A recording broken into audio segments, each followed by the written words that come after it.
Hello everybody, welcome back to my channel here in the big old state of Ohio, the Buckeye State. Shout out to everyone in state of Ohio.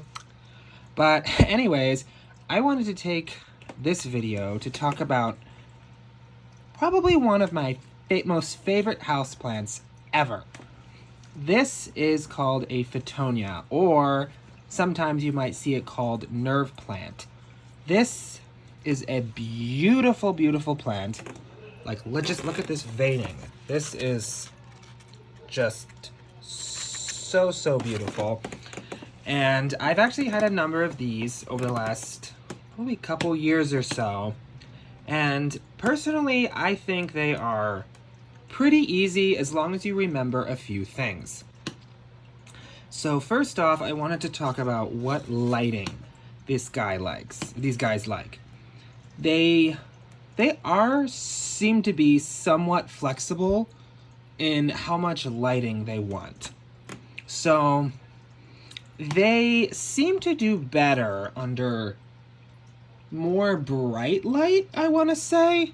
These are actually under an artificial light, and this plant was originally downstairs where it didn't really get a lot of light. It was in a pretty dimly lit room. So, and it survived, but I did notice it started to get kind of stretchy and the veining started to fade. It started to look a little bit more like this. So I would say that put it in at least a semi-bright room. Don't put it in full-on scalding sun, especially not in the afternoon.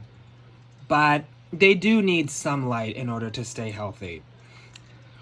And if you don't have that, I would say put them under a grow light. That's where this one lives, and as you can see, it seems to be doing just fine. So that's the lighting that they really want. But like I said, they can be flexible. If you don't have as much light, it's not a huge deal, but I would say give them a good bright room if you can. Yeah, so that's kind of the lighting that this guy wants. The other thing I want to talk about is pretty basic, is the soil that they want. In general, they really just want a normal potting soil. A soil that retains moisture, which is an important point that I will talk about later.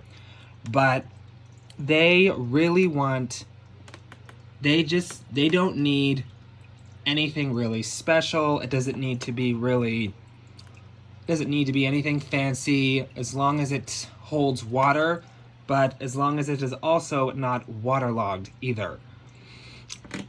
Now, the third thing I would like to talk about with this plant is the temperature they like. Now, typically, again, not super fussy about temperatures. They really want about just your average room temperatures. My room is where I keep this, tends to be a little bit warmer, especially in winter when we have our wood furnace on that makes this room get really hot. And it seems to be doing just fine.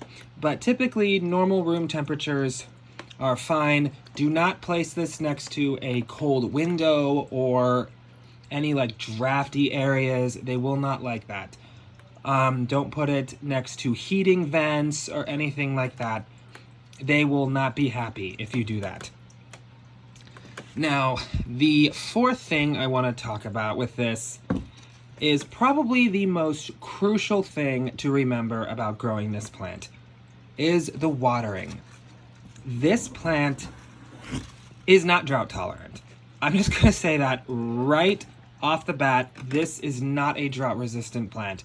This plant will not tolerate dry soil for very long. As a matter of fact, I've seen it get too dry, and you will know that it is time to water if the stems and leaves kind of wilt, and if you really let them get bad, they will like full on collapse. It's actually like you'll think it's dead, but it should be fine if you give it a good watering. They should resuscitate if you catch it in time. However, I have had instances where a few years ago I was on vacation and I had a plant that actually survived, but I gave it away and it seems to be doing just fine. It looked dead when I came home after a week. So, yeah. This is not a plant that is really meant for if you forget to water. However, on the other hand, do not overwater it. That is also very important for this plant. They do not want to be sitting in wet soil.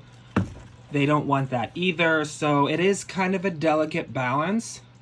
But whatever you do, do not let it get too dry, because if you actually let it get too dry, sometimes it can permanently damage them.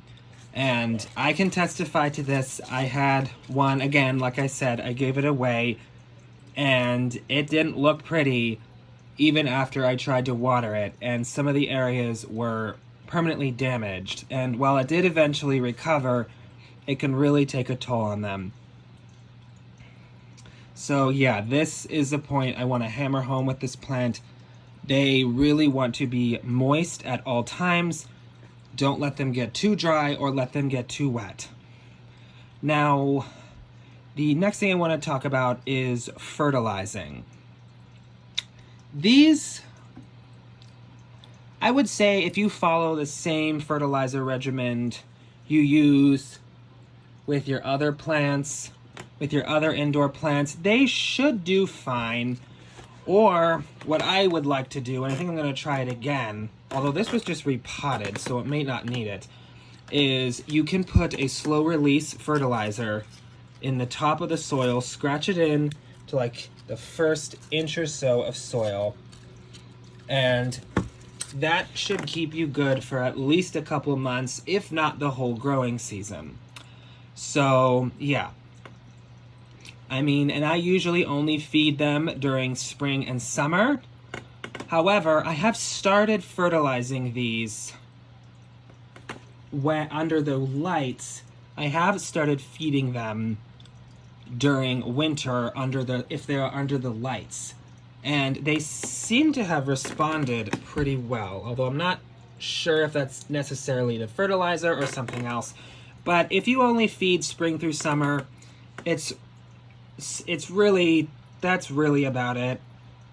I wouldn't worry too much about it. If it looks like they're slowing down or they're not doing as good, a little fertilizer boost might not hurt. Just make sure you check those other things that I mentioned earlier.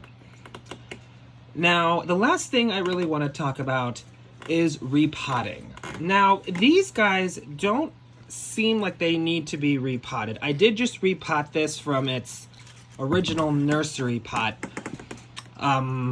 not that long ago, probably less than a week ago. But they don't seem to need to be repotted as often, or they really don't need big pots. This is a 6-inch pot. So they don't seem like they need really big pots, but if they're struggling, also check to see if they need to be repotted, because if their roots take up too much space, they can't grow. They won't get the sustenance they need to grow properly, which obviously we want them to if they want them to look this beautiful. So yeah, and how often? It really depends on how fast they're growing. If you have them in really good conditions, then they probably will need to be repotted maybe once a year, maybe every 2 years. So really not horribly often, and like I said, it doesn't seem like they need really big pots. At least for now they don't. That might change in the future, but so yeah, that's on repotting. And oh, actually, one more thing I did forget is humidity. Now, I've read a lot of things online that say they need really high humidity, and I guess that makes sense, if you've heard a lot of things about your other houseplants, they always say they need such and such humidity. It wouldn't hurt, but honestly, I have found typical household humidity to not really be all that detrimental. Personally, the humidity in my room is typically about, I don't know, like 40, 50%. Unless we're running our wood furnace, which if it does get really dry, we could try misting them. You could get a humidifier. Humidifier is probably better. But yeah, I wouldn't worry too much about it. If you start seeing crispy edges on their leaves and it seems to be adequately watered, then yeah, maybe try to increase the humidity in any way that you can. Any way that is practical and that works for you. So anyways, I just wanted to talk about this plant today because I think it is just absolutely magnificent and they're really not that difficult. I really don't think they're really all that fussy, and honestly, they are so beautiful and I think everybody should have them. So I really hope you guys enjoyed this little guide on how to grow the beautiful nerve plant. I feel like I've said beautiful like 50 times in this video, but but yeah, it's a wonderful plant to have. Oh, there's a ladybug. It's a wonderful plant to have in your collection. If you love collecting houseplants, I think you will really like this one. So please leave a comment. Let me know what you guys thought of this video, and subscribe, like, share it with your friends, all that jazz. Well, thank you guys again for watching, and I'll see you next time. Bye.